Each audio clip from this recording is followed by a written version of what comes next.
تو سورہ انبیاء کے اختتام پہ اگر آپ دیکھیں تو یہ آیات رسول خدا سے متعلق اور پھر امام زمانہ سے متعلق ہیں.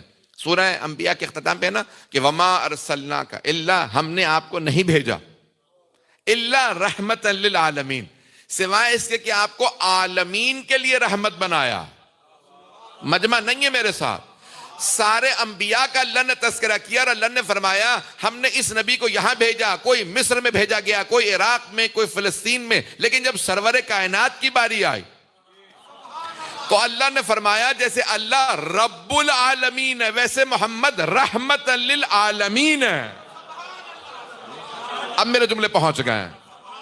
رسول خدا رحمت للعالمین، عالمین کے لیے بھیجے گئے ہیں. تو اب جو رسول خدا کی جگہ پہ آئے